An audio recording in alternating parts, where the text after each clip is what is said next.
Wow. Surprise. I did it. I started a podcast. You know, you have 1,000 things in your head telling you to do something, and at the same time you have 1,000 things telling you not to. But for so long it's been on my heart to do this. Probably last November or so, I just had a thought on the airplane. I made a list of a bunch of my friends, people that I know that I wanted to just sit down and talk to about gear, diving into certain things, diving into life, just everything that's going on. So we're going to dive straight into this very first episode. I actually recorded it a few days ago with my buddy Fulton. He works for Apple, and he is involved in a department there that I don't think he can really tell us much about what they're doing, but it is heavily involved in 2110. He has been there for quite some time, back to even before 2110 was really one of the cool things to do. And then also just within the episode, there's some tidbits in there about how to time align your audio and video without using all the crazy tools in the world. You know, you can dive in to just to something as simple as a video on your phone and get your audio and video to sync up. So anyway, thanks for being here, whether you're on an airplane, in a car, in the back of a rack somewhere. It's a good one. So I hope you enjoy it. It was mostly focused on lighting at the time because I was an LD. I was doing the lake. That you are a lighting guy.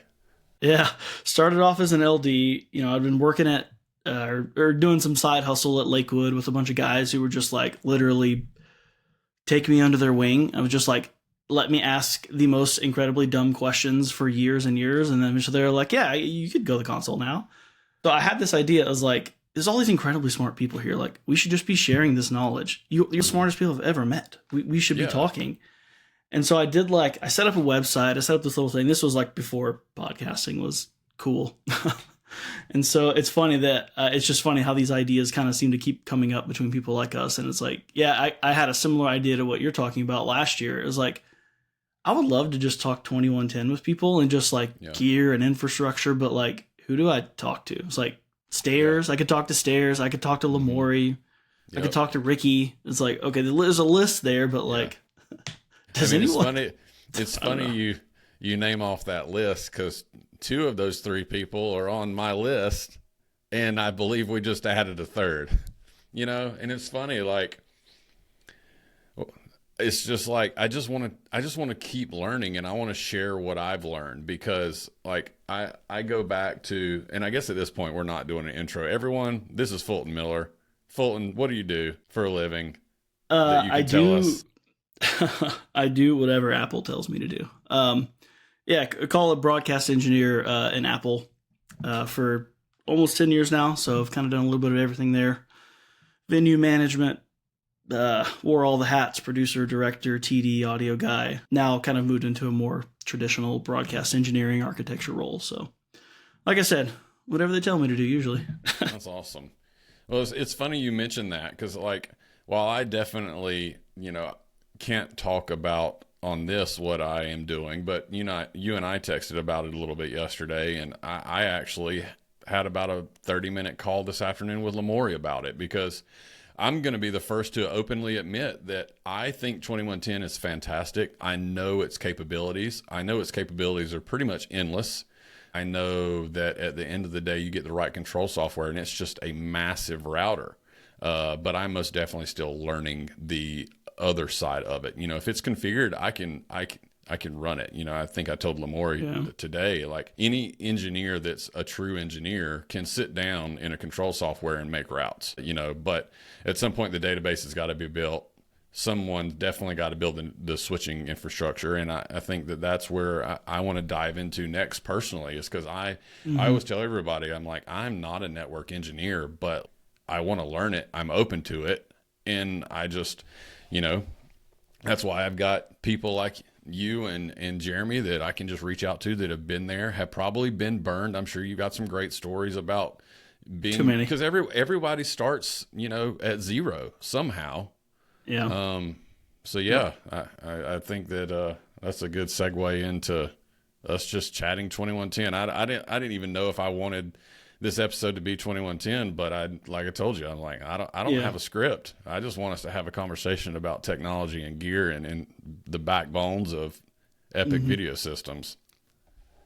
Yeah, I mean, it's interesting you say that too, because like I just actually myself and a couple other teammates and some colleagues at Apple just held kind of an internal thing, and I just gave a presentation on effectively like monitoring in 2110, and like one of the big points I was pushing to a lot of people who, you know, I'm cursed that I've been in this since before 2110 was even finished as a standard. Like we were building the first systems, which do not recommend to anybody, but you know, especially at big places like, you know, Fox, ESPN, all these Disney, with these like you're saying, just insanely massive systems. Like broadcast engineers are no longer really just like push buttons guys, because the level of complexity, like to your point, that comes with 2110 now is so much higher. You know, there's a whole conversation, you know, there's so many weeds we could get into, but you know, it's no longer just like,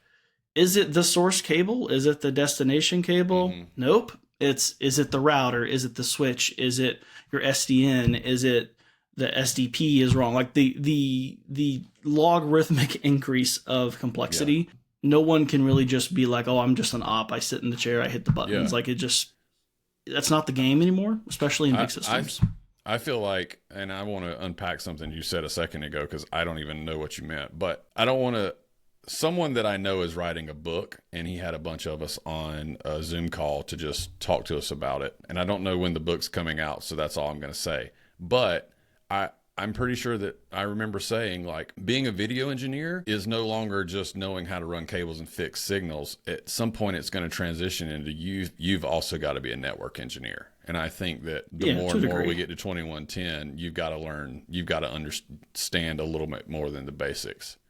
Yeah, I mean, and yeah, it's kind of inherent. I mean, at least my experience with the technology, you know, I was fairly lucky that like the first one we built was during COVID, and we didn't have a huge workload.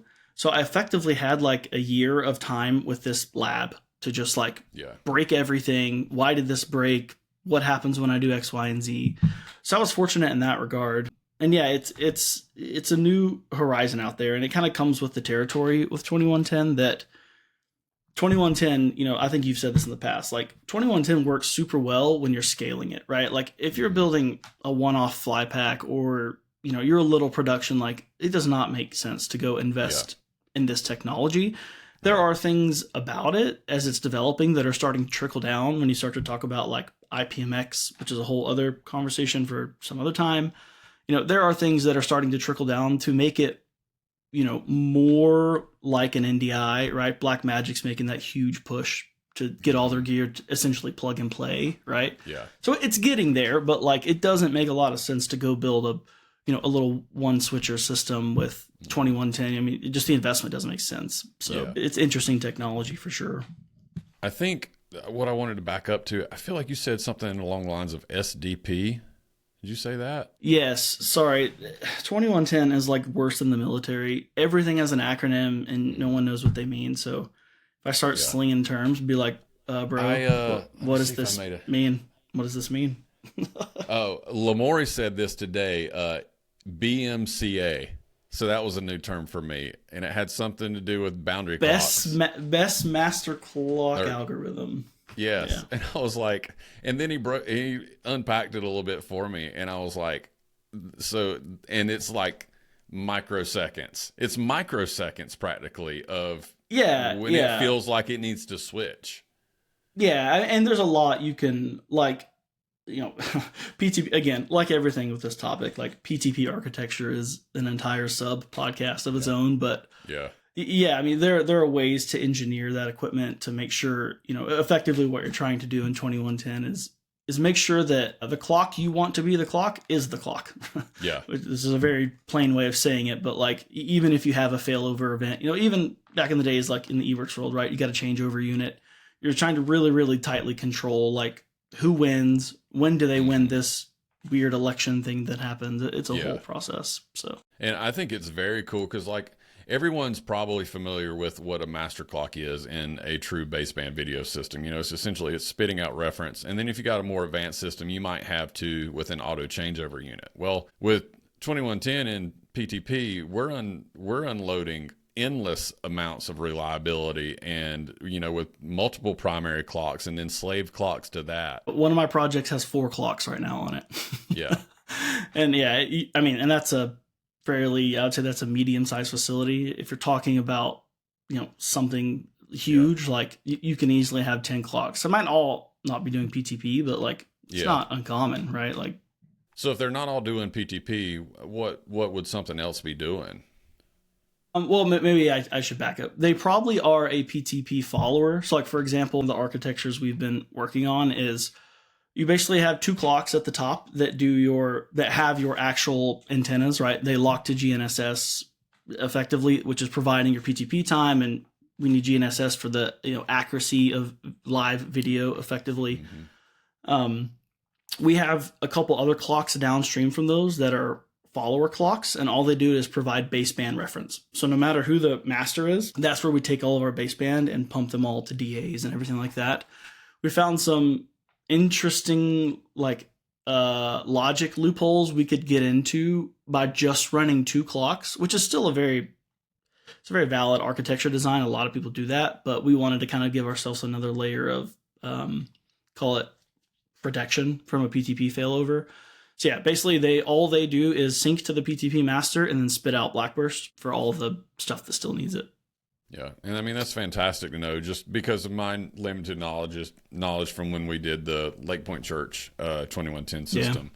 Yeah. We had a primary and a backup, and that was it. And one of them was what was spitting out reference both of them were spitting out reference into the changeover and then ultimately feeding it out to the rest of the system.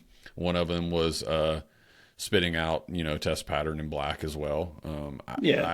I think real quick, I just want to say I love bars and tone. And oh yes, all moving engineers bars. love bars. Moving bars are what's up. Yeah. If I see a black screen, I'm honestly I'm freaking out a little bit. My heart starts palpitating. I'm like, it's like, can we, if we go back all the way back to my Valentine days, I went through and made slates for every CG computer that is in that building, and to this day, Jared Olson still, before he walks out, he takes slate live on all those CGs, and while it doesn't move, they know that based off how the router's working, that it's passing signal and the computers are passing signal. Also, anyone that's listening that's got a Ross Tria, they recently put out some new software to where when you unload a channel, you can now upload your own test pattern that goes there, and it can also be a MOV. So you can have nice test. I'm pretty sure it can be an MOV, but you can at least upload your own. Because I had done that as well. I made one. We had an 8-channel Tria at Valentine. They've since expanded that. They have multiple now for, again, redundancy. When it matters, it matters. But I had made these still images, and anytime we walked away, we would fire a macro on the Acuity that essentially loaded those dummy clips up in all the channels so that we would know. I hate seeing black. It scares me. It's funny you said that too, because literally one of the last things I did on our project like 2 weeks ago was I made a giant salvo that fired moving bars to every destination possible for the same reason. It's like when I come in the morning, I want to go bang, make that happen. For the longest time, with Resi, Elevation uses Resi, and I know I keep referencing Elevation, but obviously I've cut my teeth in a lot of ways there. Yeah. But Resi does not like when the video source changes in front of it, as a lot of devices don't. So actually, we had an old FS1, and so I threw an FS1 in front of the Resi feed because I was very passionate. I wanted to normally Resi gets an embedded feed with 16 channels of audio doing various things. But when the campuses came online on Sunday morning and nothing's happened at Valentine, I want them to know that they've got something from Valentine. Feed. Yeah. And so I had a salvo that bypassed the embedded feed and just sent bars and tone to all the campuses. And I did that for the longest time, but I had to put a frame sync in front because I learned the hard way that if you switch the sources, audio and video will get out of sync, and that is not good. That is not good when you're sending a feed to as many locations as we were. Yeah, all the cool kids now are using Hitomi, and so we've hopped on the Hitomi train. Which have you messed with that at all? No, have you seen that? What's that? Hitomi is a company, I think from the UK, if I recall. At least every time I meet them at NAB, I'm pretty sure they're British. If they're not, please don't comment me to death. Sorry. Yeah, they basically make a time alignment tool that sometimes, like, if you're watching like a sporting event, like, not to pick on Fox, but I've seen it on Fox, like, and after the event is over, they'll throw up their bars, and it's just like it's like a valid generator, right? Yeah. And it can do 5.1 and 7.1, and it's got some really cool things with like iPhones and iPads. You can align cameras with it. You just take them out to the field and like hold up this beeping QR thing, and it's a whole thing. But yeah, a lot of times we've used Hitomi you can do latency testing with it. But yeah, all the cool kids are using Hitomi, so it's fun. Good to know. I can't remember. Sync It. That's a device, right? Yeah, Sync It. It's a physical piece of gear, and it's got this like rotating light that goes around it. Yeah. And you can do that. But let's see. Right now on my desktop, is it there? Yep. I have the Sync It thing that you can download from their website, and it's literally just a moving video, and when it flashes is also when it outputs audio.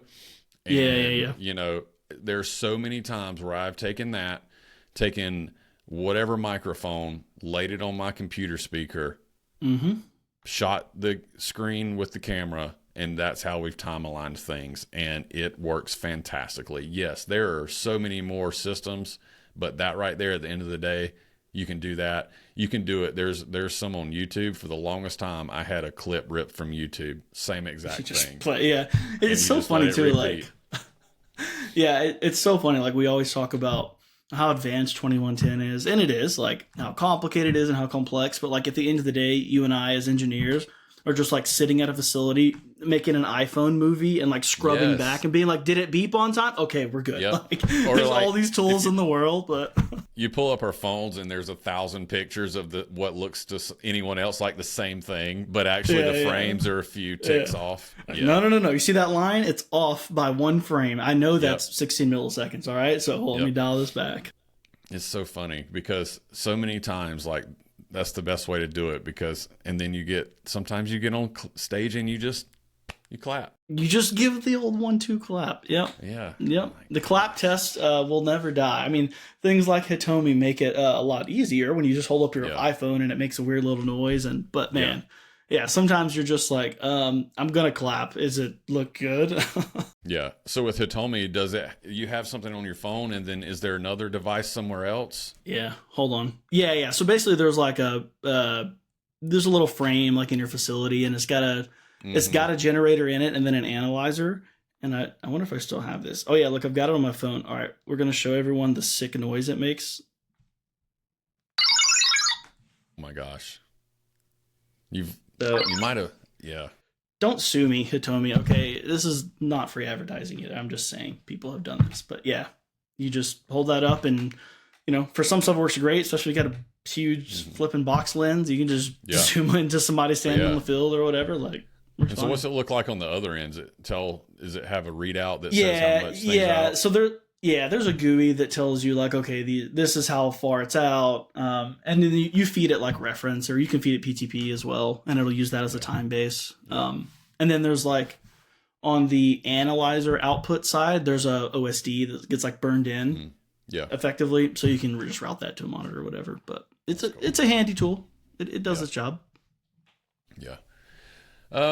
So I had this thought, so I want to ask you and see what you think. So I am one of the people that will spend extra money on a test station in a rack. So, a test monitor, definitely a intercom panel so you can talk to people, but also an audio monitor.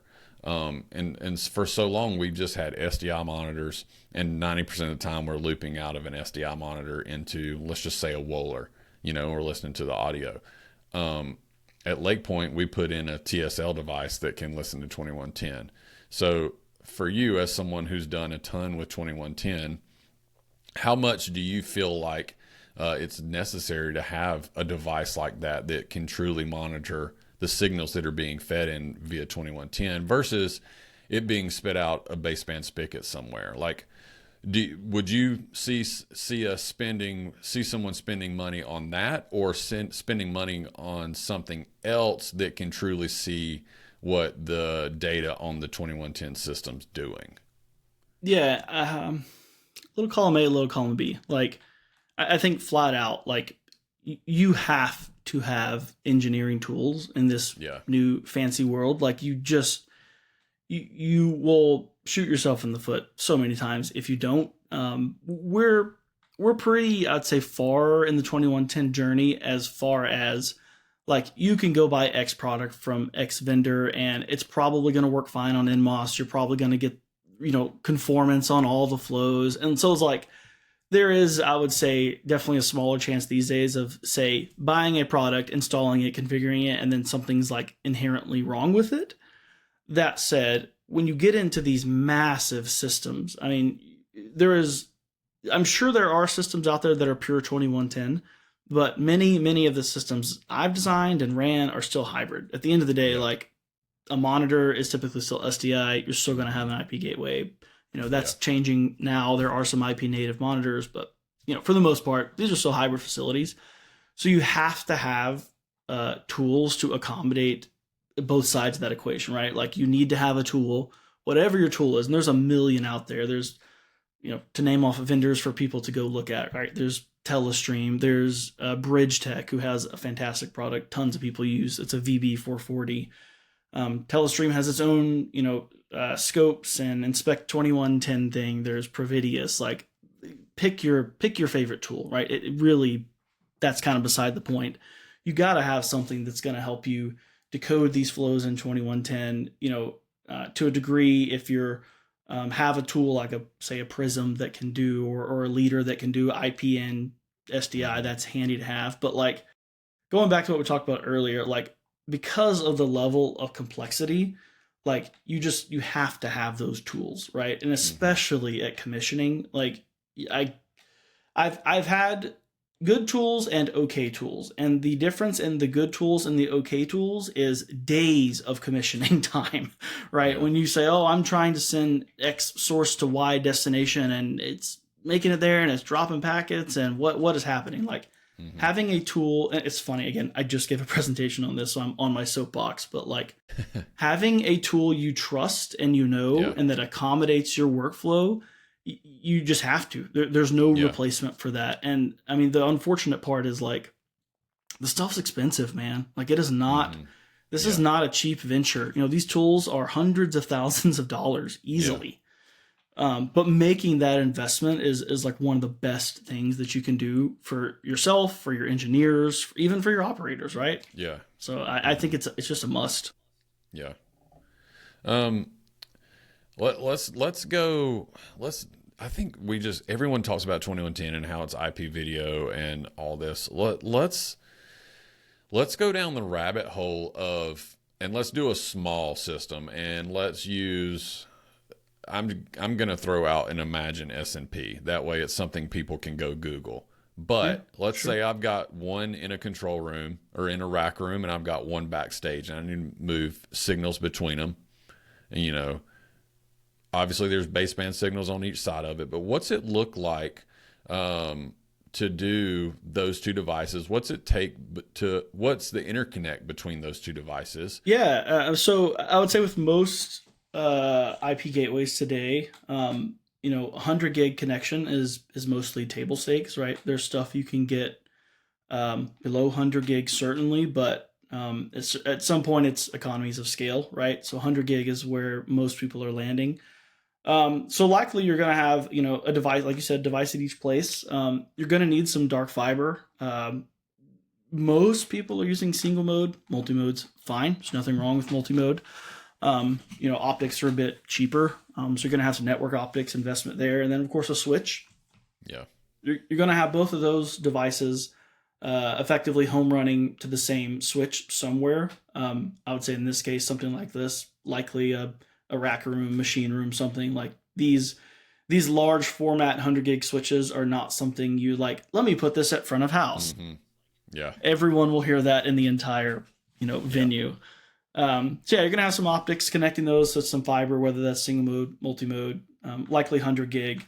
And yeah, you have some baseband coming in and out of that. And most of these devices, to do quick math, if you're talking 100 gig network connection and you're at something like 1080p, you're talking 32 to 33 bi-directional signals. So you can send roughly 96 gigs, somewhere around there. You can send that amount of traffic bi-directionally, which kind of like, to your point, it highlights the economies of scale of the technology, right? Instead of running, say, like 30 coax cables, back and forth, you're running a tiny fiber that's, a millimeter or two across, right? Yeah. So that's kind of the point of it. And then, like you said, you'd have some clocks in there to do your timing, kind of a whole other conversation. And so yeah, what would be, when you say we got fiber there between, and we're moving 32 signals back and forth, a lot of people know what a multi-dyne device would do, if we could multiplex it. Exactly. What's the benefits from someone like you who knows 2110 in and out? Like, what's the difference? What else are we gaining when we go to 2110 versus just multiplexing some signals into a single fiber strand? What else are we getting other than SDI video? Yeah, to me, you're getting, number one, just more control, and better scale, in my opinion. The multi-dyne stuff is great. Everyone uses it. Everyone knows it. It's effectively, electrical to optical conversion. You're kind of dealing with some things that are, in a Venn diagram, very similar. If you got dirty glass, you have dirty glass. You got to clean it, right? But with IP, you get a little more resiliency, especially when you start talking about, like you mentioned, something like redundancy or 2022-7. It's another acronym people throw out. Typically hear it called -7. It's just the standard 2110 uses for redundant networks. And, it's not something we've ever really gotten with baseband in that regard. So you're effectively doubling your network stack, and now you've got two parallel networks. And the way it is written and the way it's supposed to work is it'll actually take packets from either side of that link, right? They're in perfect time together because they're synced to the same PTP. And so you get, that is the sort of benefits you start getting with 2110, is you get things like -7. You get more control, more insight into the IP side versus just like, I'm plugging this copper in and it's shooting down the glass and being converted. Whatever happens in the middle, I don't know, right? 2110 gives you a bit of insight. Like, you can now actually see like bits on a wire going through, right? Well, and I think something that probably people are still learning the capabilities of 2110. You give my scenario of what I said with multi-dyne, and it's spigot A in equals spigot A out on the other side. Well, with 2110, we can go spigot A in to whatever you want on the other side, whatever output device it is. We can also remap the audio inside. We can map whatever data is coming in. And I think that's where it shines, is 2110 truly is a router as well. But not just a video router, not just an audio router. We're talking about all kinds of data. We're talking about moving tally around. We're talking about AES-67 audio streams, so we can move intercom around and anything in between. Yeah, that level of complexity goes up because it is so scalable and flexible, right? Like, innately, if something is a billion times more flexible, you get some more complexity there, right? And to your point, something with a multi-dyne that's based on baseband, right? You're still quote limited by SDI, whereas 2110, your entire system is now a router, right? You take X video and you put it with Y audio and Z metadata, time code, captioning, whatever, and then you send that on its way. And everything is a breakaway in 2110 if you want it to be. Also, the beauty of it is, if you don't want it to be, you don't have to make a system like that. If you just want to make it be a glorified SDI router that has huge scalability, like, cool, go for it. There's nothing really like stopping you. Yeah, and for anyone that doesn't know what we mean by breakaway routing, essentially SDI's got 16 channels of audio embedded on it, and normally you spit that out another spigot and it's got the same 16 channels of audio on it. Well, with Breakaway, you can take whatever audio that's within your system and put it back on this new spigot going out. And essentially, a roundabout way to say it is every output device that is connected to a 21 system is its own audio embedder. Do you agree, Fulton? Yeah. And even to like take that point further, 2110 is not, although the standards are based on the SDI standards, it is not limited by that. And what I mean is you can do up to 64 channels of audio in a single flow using Class C stuff. Like you can well scale beyond SDI, and a lot of places do that. Again, on the flip side of that, if you've got whatever, a 64 channel transmitter, right, and you want to mono shuffle some of that, mono shuffling makes me want to jump off a cliff in 2110. Yeah. It is so complicated. Yes. I remember when we configured, Chris Winnie, who's no longer at Skylark, but still a fantastic human. I was like, what do you mean we can't mono shuffle? And he's like, you just can't. And I'm like, no, I don't believe you right now. We have to be able to move audio around in mono. Yeah. You definitely can. But again, that comes back to like system design and build. And like there is the innate challenge, in my opinion, with 2110 is that, it's flexible. That's the challenge. It's flexible. Yeah. There's no like rote system you just spin up and go like, great, we're done. It's working, right? Like, what is your workflow? What do you need? What gear supports that? Like, okay, you need mono shuffling.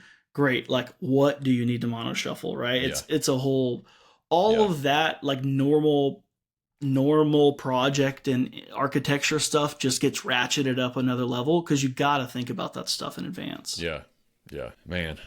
There's a lot to 2110. It's a fantastic thing. I hope that this helps get people excited. I had someone, I recently did some Instagram questions, ask me a question. And one of them was something along the lines of, do you see 2110 in a medium-sized church? And I said, no, absolutely not. Not yet. Yeah. I think we're still too far away. I think it's coming. I think it's getting more and more achievable for a lot of people, but I think that it's still a long way away. And I think also that it comes down to the use case. Do you need to do things other than move video signals around that already have X channels of audio on them that never need to move? Once you embed however many channels into a single feed, and you call that your single embedder, or maybe you have two, maybe you have a building feed and a web feed. If you're not needing to do much complicated past that, then, it's still very much a lot extra.